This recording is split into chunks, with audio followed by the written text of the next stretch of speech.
नमस्कार, मैं पंकज प्रसून। दोस्तों, प्रधानमंत्री नरेंद्र मोदी ने देश में एक बड़ी बहस छेड़ दी है। उन्होंने तेलंगाना के हैदराबाद में और राजस्थान के चूरू में एक वाक्य कहा। उन्होंने कहा कि कांग्रेस का इतिहास दलित विरोध का रहा है, हमेशा से दलितों की विरोधी रही है और वर्तमान में भी विरोध कर रही है। साथियों, कांग्रेस के शासन में दलितों के खिलाफ भी अत्याचार के नए रिकॉर्ड बन रहे हैं। कांग्रेस स्वभाव से ही दलित विरोधी है।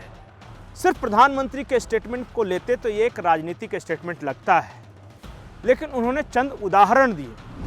उन्होंने कहा कि डॉक्टर भीमराव अंबेडकर के खिलाफ कैंडिडेट खड़ा करने वाले कौन थे। उन्होंने कहा कि इस बार सीईसी की नियुक्ति होनी थी और देश को पहली बार कोई दलित सीईसी मिलना था, हीरालाल सांवरिया। लेकिन कांग्रेस के अधीर रंजन चौधरी जानबूझकर उस बैठक से एब्सेंट हो गए क्योंकि कोई दलित सीईसी नहीं बन सके।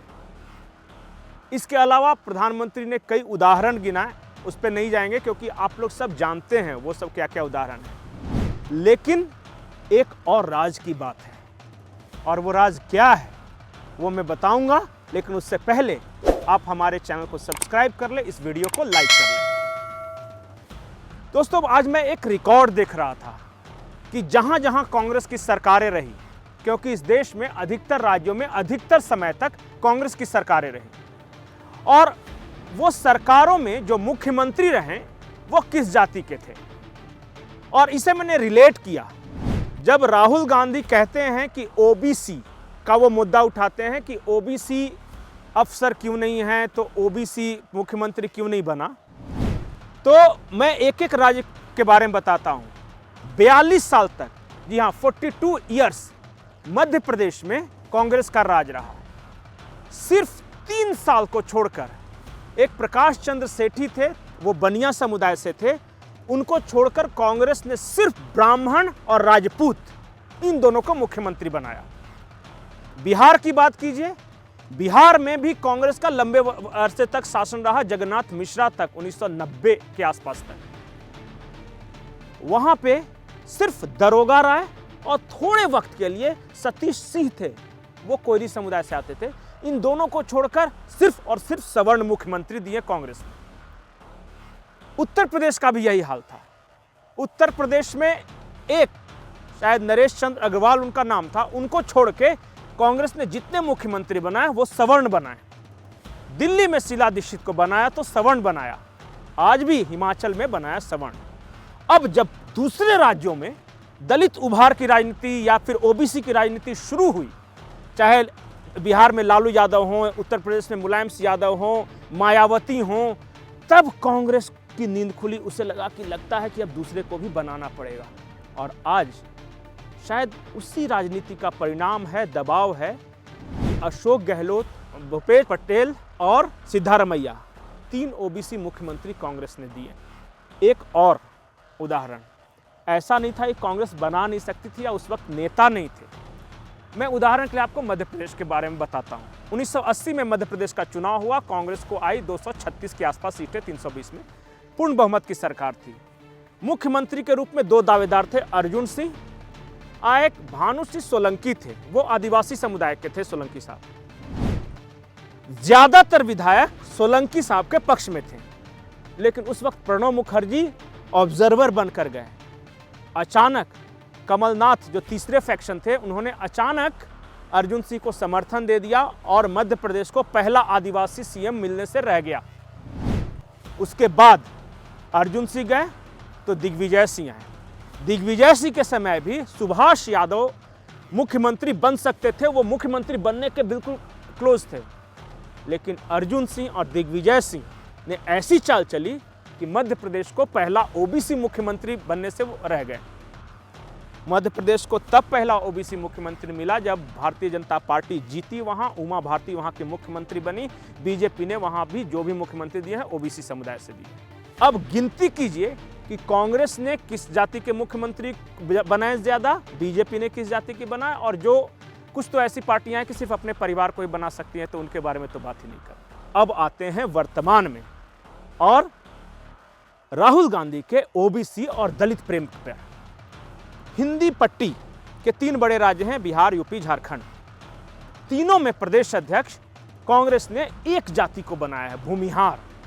उत्तर प्रदेश में मुश्किल से 1-1.5% भूमिहार होंगे, लेकिन अजय राय भूमिहार कांग्रेस के प्रदेश अध्यक्ष। झारखंड की राजनीति में भूमिहारों का कोई स्थान नहीं है, वो दशमलव में होंगे, 1-2% होंगे, किसी को नहीं पता, लेकिन वहां प्रदेश अध्यक्ष राजेश ठाकुर भूमिहार। और बिहार में वहां भी कांग्रेस के प्रदेश अध्यक्ष भूमिहार। बिहार, यूपी, झारखंड, सब जगह सिर्फ एक ही जाति के प्रदेश अध्यक्ष क्यों? क्या कांग्रेस को कोई दूसरी जाति का नेता नहीं मिला? और वो भूमिहार समुदाय जो कांग्रेस को वोट नहीं देकर बीजेपी को आमतौर पे वोट करता है, उसके 3-3 प्रदेश अध्यक्ष। कांग्रेस की अंदरूनी राजनीति के बारे में बात करें तो आज भी यह कहा जाता है कि कांग्रेस में एक ब्राह्मण लॉबी है, एक ठाकुर लॉबी है।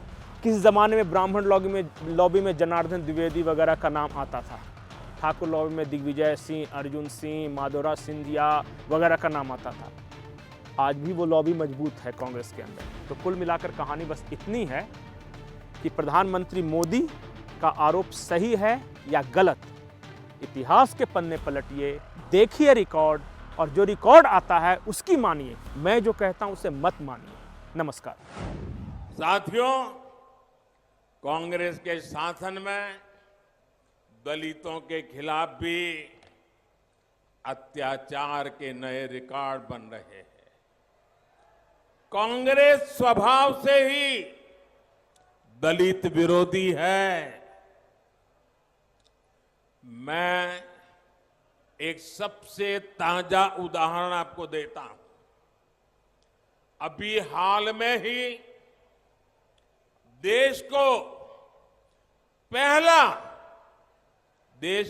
पहला दलित मुख्य सूचना आयुक्त मिला, चीफ इंफॉर्मेशन कमिश्नर। उनका नाम है हीरालाल सामरिया जी। ये दलित मां का बेटा हीरालाल, ये आपके इसी डीग गांव के रहने वाले हैं। ये डीग थोड़े समय पहले तक भरूच, ये हमारे भरतपुर जिले का हिस्सा हुआ करता था। लेकिन दुर्भाग्य यह है कि कांग्रेस को एक प्रतिभाशाली दलित अधिकारी की नियुक्ति भी पसंद नहीं आई। इसके लिए जो मीटिंग रखी गई थी उसका भी कांग्रेस ने बायकॉट किया। कांग्रेस एक दलित अफसर को ऊंचे पद पर पहुंचते हुए देख ही नहीं सकती।